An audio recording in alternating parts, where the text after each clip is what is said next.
Excuse me. Hey, excuse me. Hi. You have a very, very cute look about you. What? Yeah, you have a very cute look. Cute Like, look. sorry? Cute look. Exactly. Where's me? Like your style. Thank It's you. like, you look like you're about to, do you know what Wimbledon is? Yeah. You look like you're about to spend the day at Wimbledon, you know? Goodness, Yeah, yeah. exactly, yeah. I could be tempted maybe tempted for like a very quick drink with a Russian girl. Could be maybe fun. Who is she? Yeah. You meet, you have sex, have fun, whatever, then, Not huh? No fun, only sex. Yeah.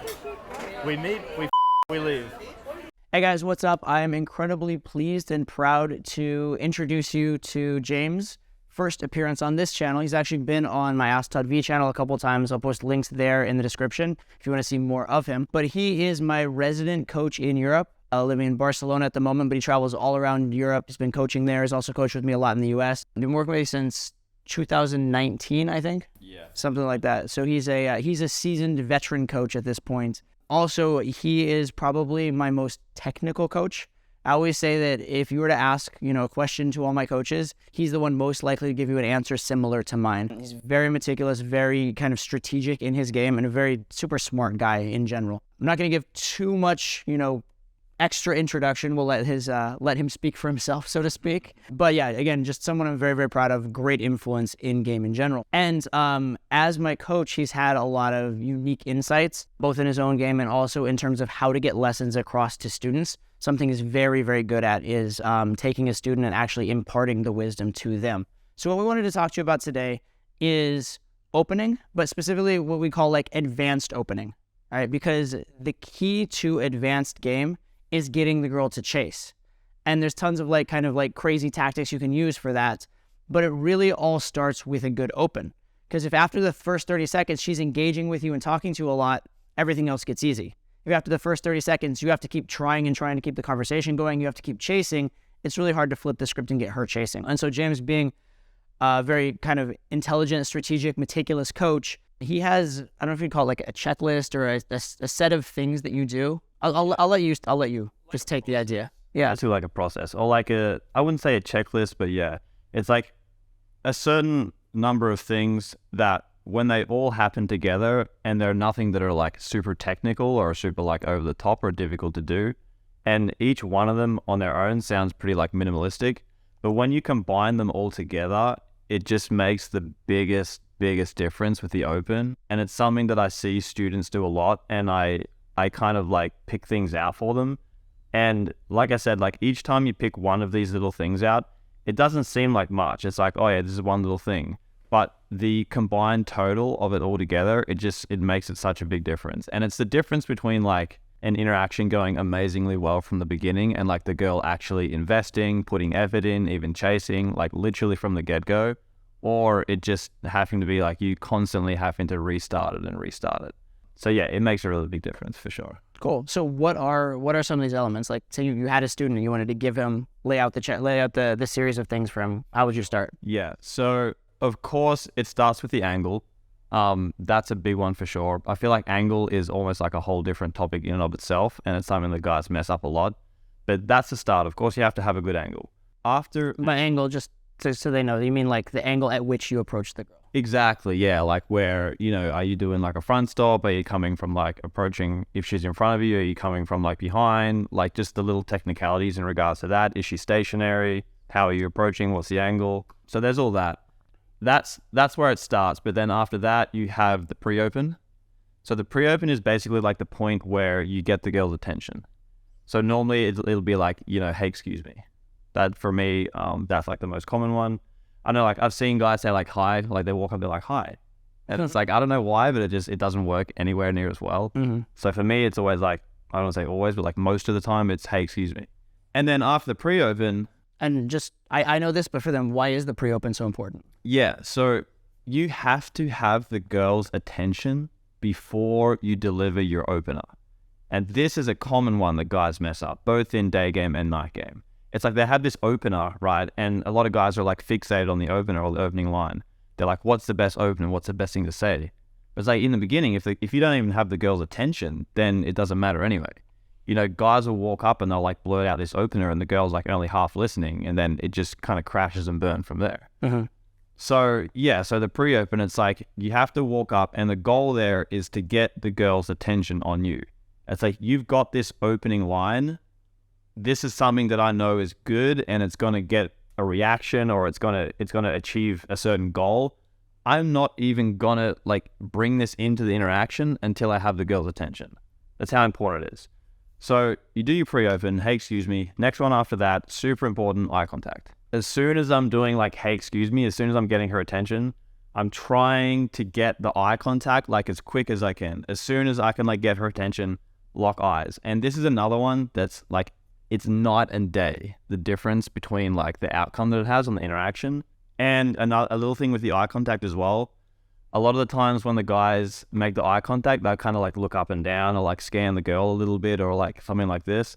I don't know why. Once again, it's just a small thing. And I've seen a lot of students do it like in infield training. It just makes a big difference. When you're like scanning up and down like this, it's significantly lower success rate. So yeah, so you've got your angle, you've got pre-open, get the girl's attention, pause, wait till you've got her attention, eye contact, then you've got your opener. With the eye contact, what about the expression on the guy's face or anything like that? Yep. Yeah, for sure. That's important as well. You can't have like, you know, like deer in the headlights, like eyes wide open, like, hey, excuse me. You know? Yeah. Yeah, for me, normally I find like a little smile, like a small smirk sort of thing. Also with that, there's definitely such thing as like too much smile, like smiling too much, like, hey, excuse me, you know? That doesn't work either. Well, it's less likely to work. So you've got to find like the happy medium. Yeah, I think smirk is a great way to think of it. Or just like, for me, rather than micromanaging body language, I like to think this is the feeling I have in this moment, and then the body language just kind of follows. But if you're feeling happy, social, confident, if you're like anticipating success, all of that I think really comes through. Yeah, I love that as well, for sure. Yeah, so that's important as well, facial expression. Then after that, like I said, make sure the attention is on you, then deliver your opener. Now, in the process of delivering your opener, there's things like tonality, of course. There are things like, I call it pacing. Pacing is like the speed at which you're talking. Super, super common. The guys will rush the opener. They'll say it too quickly. They won't say it clearly enough. Like the way that they're speaking, it's like they sound like all their words are like kind of jumbled together. That's a big one as well. You'll know that you're not doing a very good job of that if after your opener the girl's like, huh? What? Huh? Like she doesn't totally understand it. That's pretty much like a key giveaway. Yeah, so that part's very important. The opener, of course. Along with pacing for the opener, I would say also pauses.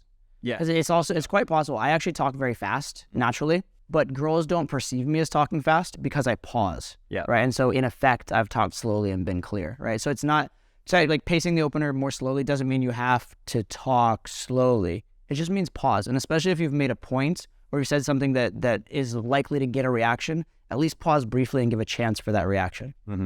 Yeah, super common like open that I do. I think it's like similar style to yours as well.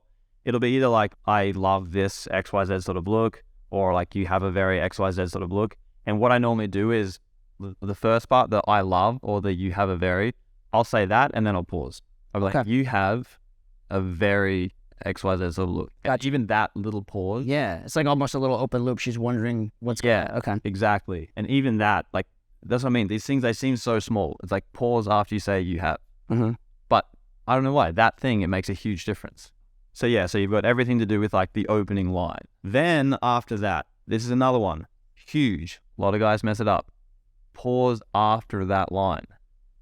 Get a response from the girl. Because a lot of the times, guys will have like the opening line, and then they'll have like a follow-up, what I call a follow-up. But they'll like blurt it out all at once. And oftentimes, if you do a good open, like just the opening line, sometimes the girl will start responding. She might even start qualifying herself.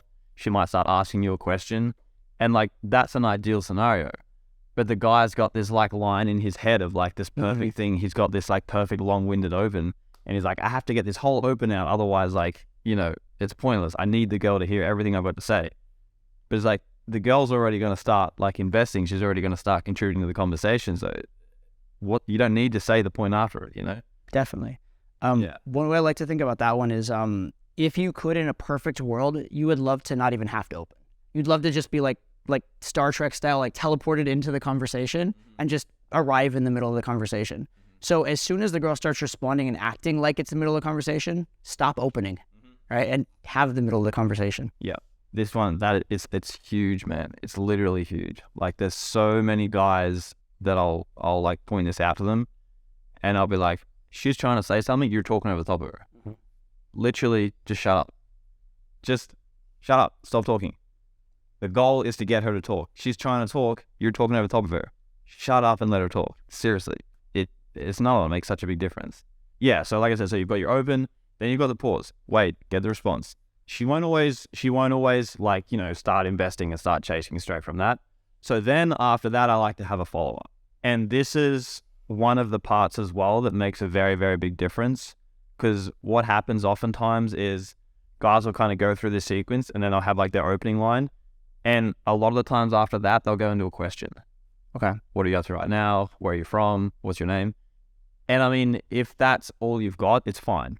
If that's literally all you got, if the other option is, wish her a nice day and walk away, then ask the question, Generally, though, I find that for me, the follow-up, it comes from this place of like, she's got this look, and now I'm going to try to describe what sort of look it is, or I'm going to make like an assumption about her based on like what I think she might be like based on the look.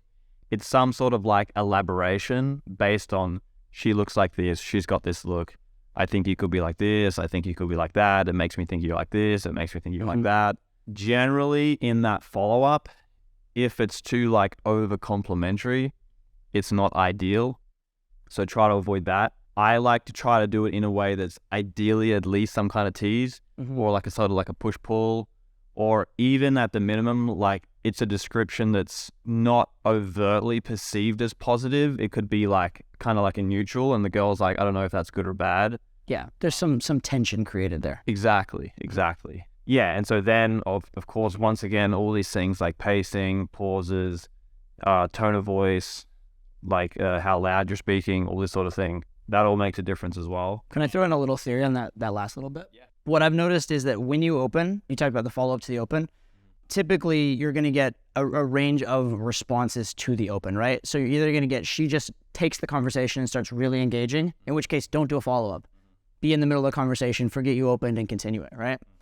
Then you have the cases, next best scenario is where she responds positively to the open, but she doesn't really give you a lot, maybe because she's, surprised she just got open, she doesn't know quite how to handle it, but it's a positive reaction. She smiles, says thank you, that kind of thing, but she doesn't give you a lot. In that case, the elaboration is absolutely the right thing to do, right? Because she's responded positively to what you said, but you haven't given her enough to respond to, and so the elaboration makes total sense, right? There is a third case, which is when the girl gives you an overtly negative response to your open, in which case I wouldn't elaborate. I would actually start with something completely fresh because the one open has proven not to work. Most of the time, though, the most common scenario is that you're going to get that response of positive, but she's not fully committed yet, in which case that elaboration is absolutely the right thing. Yeah, 100%.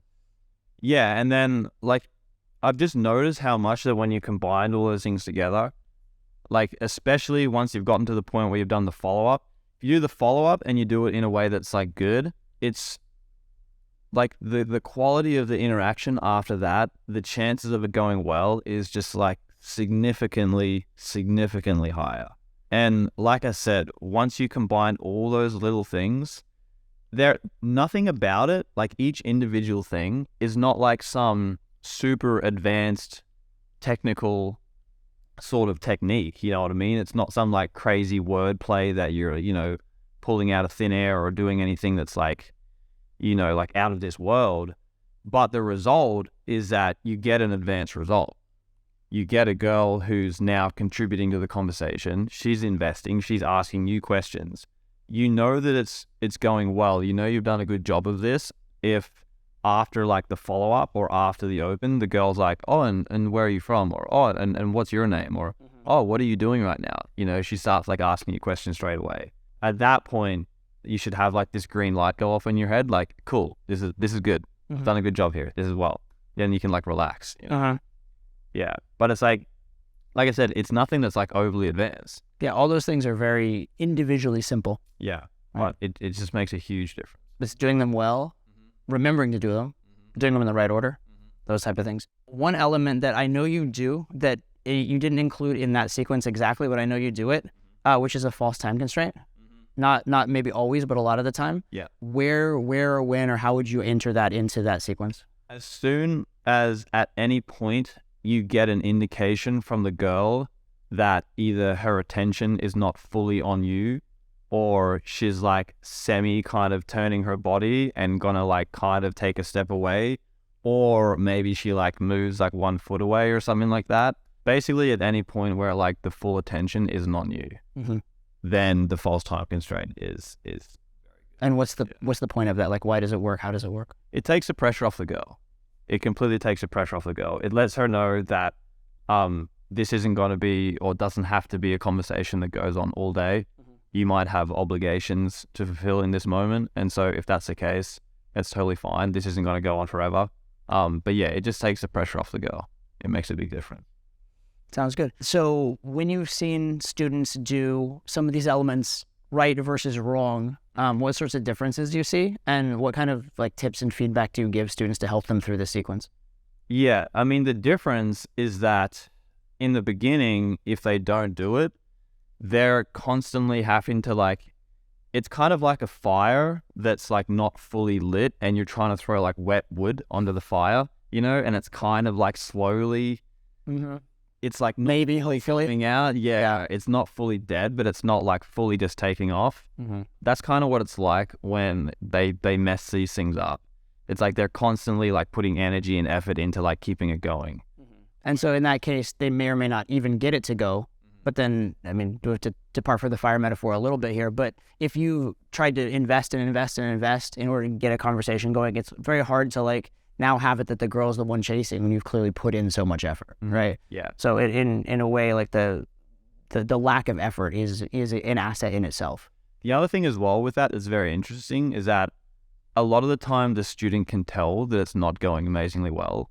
And then he starts getting like in his head about the fact that it's not going well. And then it creates like this negative feedback loop. And then it kind of just spirals downhill from there. Yeah. So then they forget what they know and start asking a bunch of questions. Sometimes they just get frustrated and leave. They're just like, oh, it wasn't going well, and they just left, or different things like that. Yeah, really common one with that is just like question answer mode.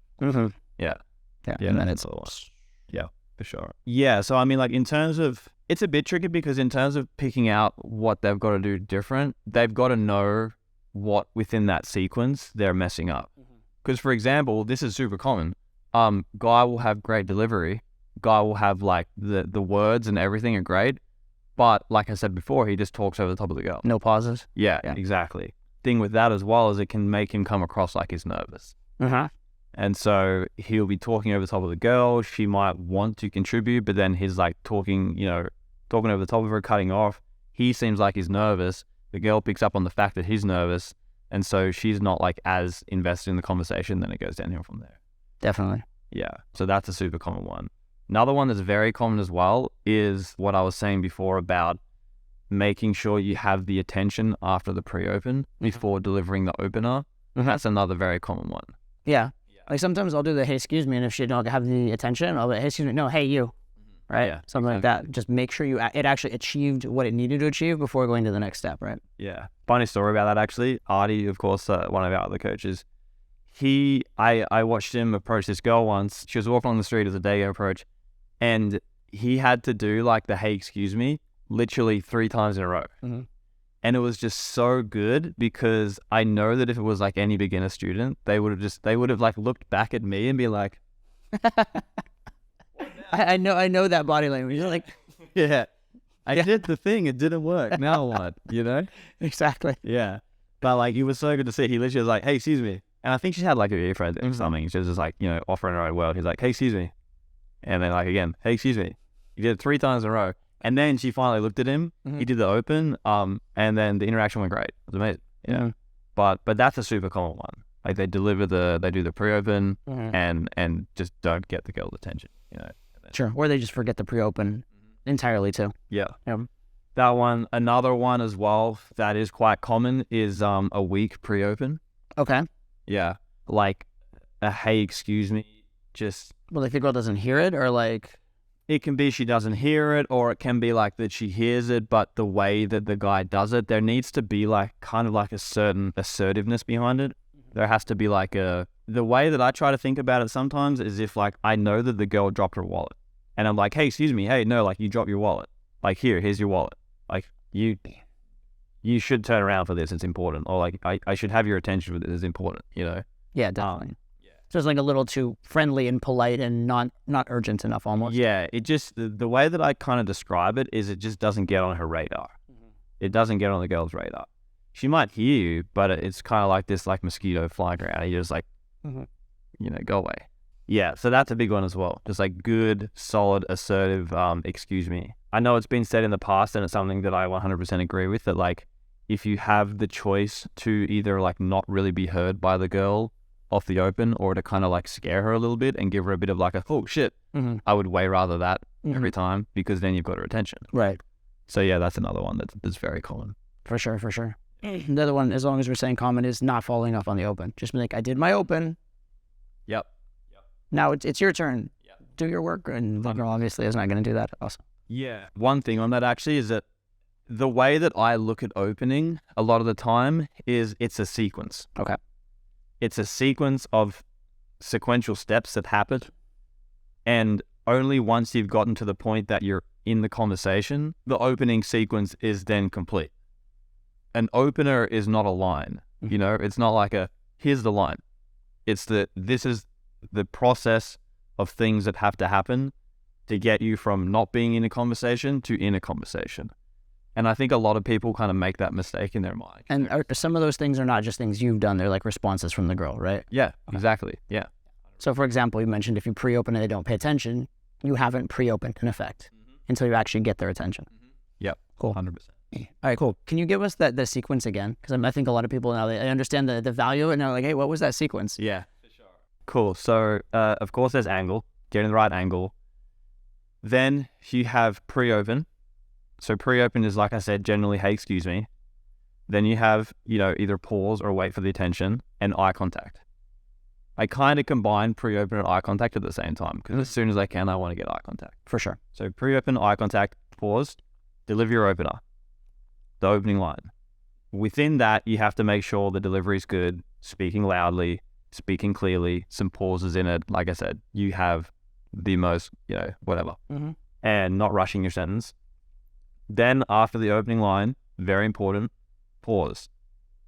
Get a response from the girl, see what the response is, then do the next thing after that, depending on what the response is. So yeah, you've done your open, you've paused, you've got a response. Generally, after that, you do the follow-up. For me, that's the most common. Do the follow-up, generally some sort of description about the girl. It makes me think you're like this. I get the feeling you're like this. Or you can just do like a description of what you think she might be doing based on the way that she looks, but some sort of description about her. Ideally, if possible, you know, a tease or push-pull, something that's not, at the bare minimum, like not overtly complimentary. Then after that, once again, pause. See what she does. Then go from there. Makes sense. One note on the open. Actually, the open and the follow-up. All of the opens and follow-ups you gave, in theory, are in some way about the girl. So they're, by their nature, kind of relevant, right? They're relevant to her. If your opener were, I mean, probably the answer is it shouldn't be, but if your opener were something like asking for directions or something like that, then you'd be in a very different situation. Yeah, I'm not going to say it's impossible. I've actually had like really good interactions, like even like long instant dates and stuff like this from asking for directions. I wouldn't recommend it's like a default thing that you do. But the thing that's most important with that is at some point you have to find a way to get from, you know, the situational topic, in this case, the directions, you've got to get it onto the topic about the girl. You've got to bridge that. Yeah. That's the most important part. In effect, you could almost say like doing the non-relevant open is just like a pause, but you still owe the relevant open. You still need to do that at some point after, yeah? Exactly, yeah. I don't have a huge problem with like indirect opens and stuff like that. You know, like I said, directions out of all of them is not my favorite. No, I specifically said that's just one of the worst opens. Yeah, for sure. But that's the thing that makes the difference. You've got to then get onto the topic about the girl. You've got to make it relevant to the girl. Something that I'll say to students a lot is, you know that you're doing this when you're using the word you in your sentences a lot. If you're saying, oh, so are you like this? Are you like that? You seem like this. You seem like that. Like, get the feeling you like this. Now it's about the girl. But if you're like, oh, do you know where this is? Oh, do you know where there's a coffee shop here? Oh, do you like this here? What do you think about that? You're talking about these random situational topics. Now it's not really about the girl. So, yeah. Cool. One final question, kind of, because this is an adjustment I make depending on the situation, depending on how, you could say how hot the girl is, but I'd say how difficult to game the girl might be, or how, let's just say it that way. One thing I'll try and do when the girl seems harder to game is I'll go out of my way to do something more polarizing earlier. Where would that fit in? Would you put that on you'd say your opener differently? Would you do your follow-up differently? Would you throw in a random line around it? Like, how do you typically execute that part? Yeah. If I look at the girl and I see something straight away that I can use in like something that's more polarizing, then I'll use it with the opening line. If not, I'll try to use it in the follow-up. Okay. But definitely at some point in those two, and I 100% agree, generally if you can be a little bit more polarizing, if you can do something that's just going to get on her radar or get a reaction that little bit more, it definitely makes a difference.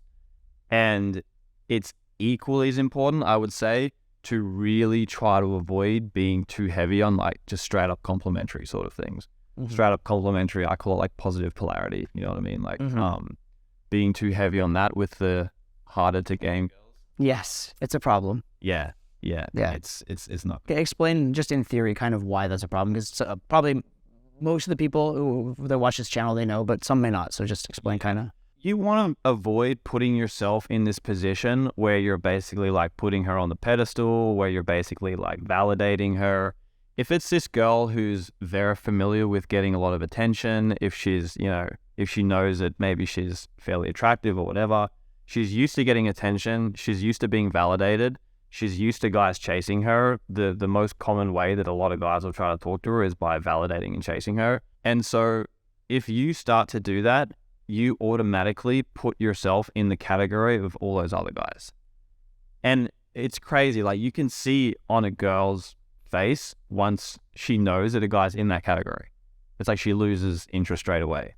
But if you don't do that, if you're a bit more polarizing, if you maybe like mess around with her a little bit more or something like that, you automatically stand out, because it's like, here's this huge subcategory of guys that the girl has zero interest in, and you automatically take yourself out of that category. And yeah, it makes a big difference.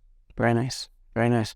Okay, so that's the format for an opener, really. I mean, I think it's very, very well said. I think it's very important to have a sequence of steps, to have an idea of where you're going, because a lot of guys just don't have that. And I think as far as sequences go, that's a very good sequence overall. So something you can definitely take away, utilize, and hopefully it'll enhance your opening, and by enhancing your opening, enhance your whole game pretty much right away. The other thing I wanted to present to you from James, I've been hearing requests for this ever since we put some of his interviews on the other channel, is people have been asking for James infield. Like, can we see the man in action? Can we see him doing his thing? So we do have a clip for you, him talking to an actual girl in real life, in the real world.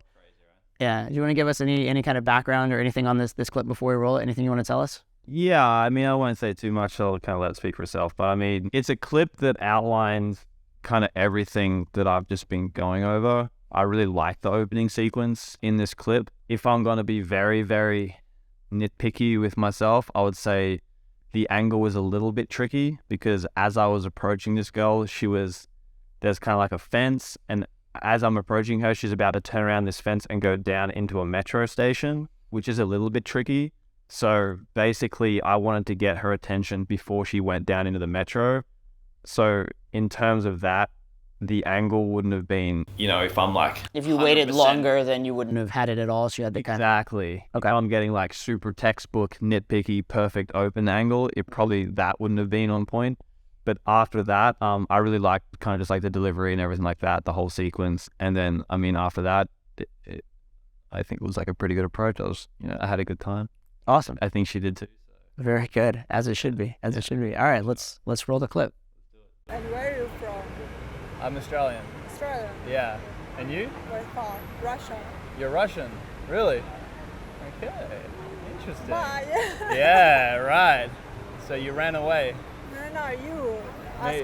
When you ask me where from, Yeah. now I'm quite, not very happy about saying that I'm from Russia. Yeah, but no, I was thinking more because I've met quite a few Russians. Yeah? Some of them are really fun, and other them like A little bit. some of the others have no personality, zero But I personality. think it's in any nation. Yeah. It's true. It's the same. And it's like every time you see the masks, Yeah. and then you pick Yeah. up some Yeah, interesting. exactly. persons. So yeah, you're in the category that has the personality. Yeah. Yeah? I hope so. Yeah, that's good. I'm glad to hear it. But I can understand why a girl would want to do a threesome with two guys. Like I can't. Sure. But I understand. It makes sense. No, Like- to say double emotions. Sure. Double penetration. Double the fun. Yeah. Double the fun. Yeah. You don't know my number, telephone number. I don't. You didn't tell me. You didn't ask. No. You I don't will. want. I will though. I will You don't though. want. I mean, normally you ask. You don't have your phone. I lost my phone. No. Of course. Normally you ask at the very end, you know what I mean? But Pedro. What? normally you ask. You ask. No, normally when I say you, I'm talking about me. Yeah. Normally I would ask at the Yeah. end, Yeah. you know? But obviously you're a little bit excited. Double check. You don't have my number. Just in case you're aware, you don't have my number. I'm not sure if you were gonna ask for it, but you don't have it. I was sure I know why. Okay. How to say? Estimate myself too high. Okay. I thought you were dying to get my number. I would like it. I was planning to ask it. I think we could definitely get into some trouble together. In a good way. Exactly. Fun way. Yeah. You agree? Nice. Good. Very good.